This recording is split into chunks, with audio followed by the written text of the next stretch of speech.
The United States Postal Service. Ways to improve, market, and save the post office.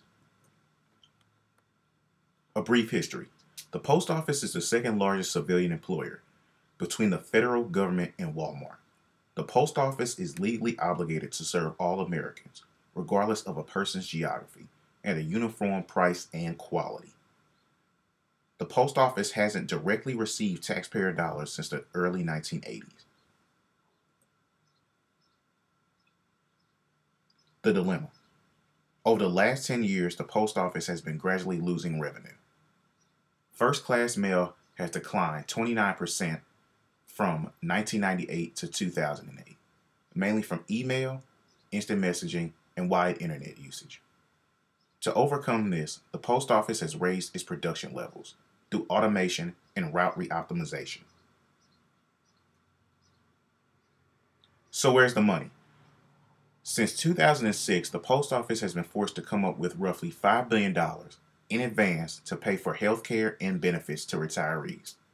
There is no other agency within the government that is forced to come up with such a large amount of money. Most of the revenue comes from first class mail, which is protected by a legal monopoly. As of 2011, the post office has been losing $3 billion per quarter. So just think, how often do you use the postal service? To buy occasional stamps to mail letters and bills? To mail holiday packages? Within the past few years, the post office came up with a new slogan, "If it fits, it ships."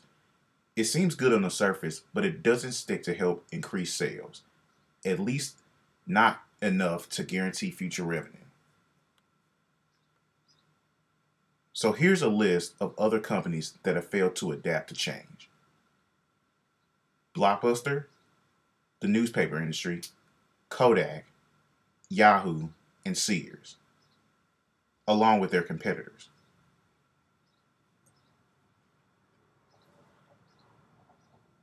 Here's a SWOT analysis of their current system. Strengths. Customers can ship a package or a letter anywhere for a relatively low price. People in rural areas can be reached, as where sometimes UPS and FedEx can't reach those people.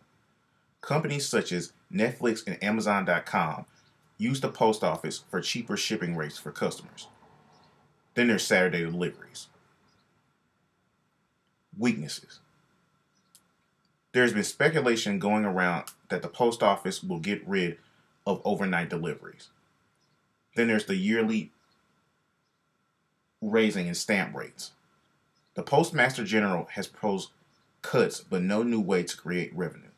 Then there's laws on the books restricting the post office from engaging in new business opportunities.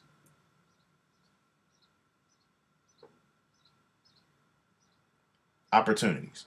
Of course, they have their slogan and campaign, "If it fits, it ships."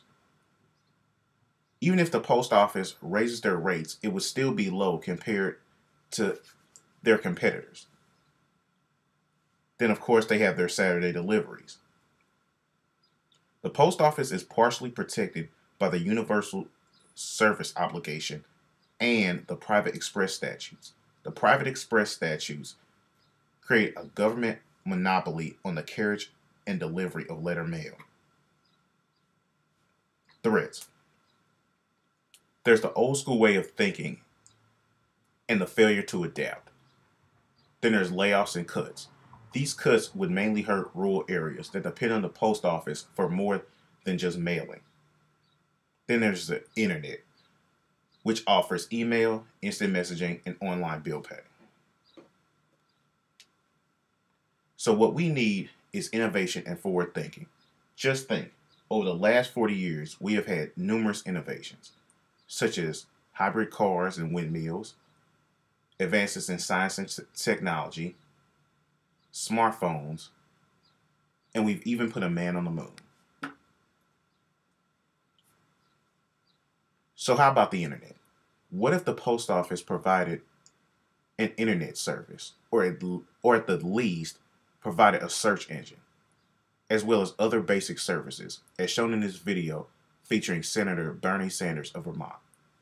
These other basic services would include holiday gift wrapping, faxing and photocopying services, letter notary, selling and renewing hunting and fishing licenses, and mailing and cashing government checks.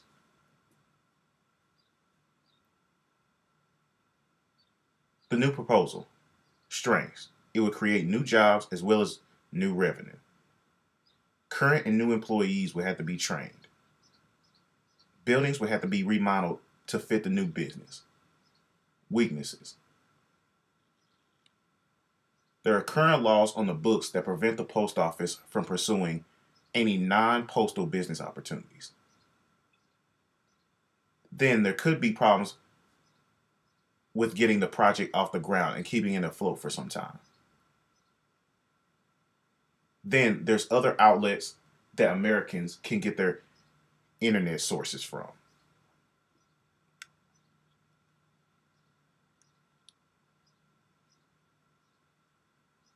Opportunities: the post office would have new revenue, so it would no longer be in jeopardy of cutting thousands of jobs.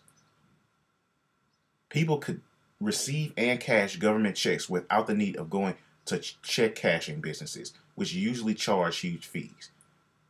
Also, customers would also have different options to choose from besides the private sector. Threats: as I said before, there's current laws that prevent the post office from pursuing non-postal business opportunities. Then there would be the political debate. Then there would be a possible debate between civil liberties groups and lawyers, as well as threats from their competitors.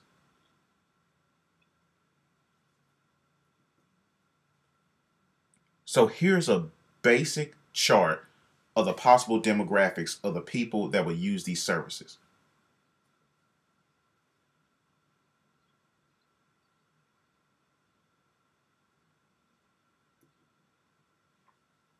So the conclusion: there are going to be cuts made to the service of the post office, which is a huge step. But it's like using morphine to treat a broken arm, meaning that it doesn't address the real problem. There needs to be an introduction of a younger generation of workers to get the post office to think beyond just mail. Also, the post office needs to learn from its competitors and other businesses within the private sector. Then there needs to be changes within the current laws. And of course, support from everyday Americans.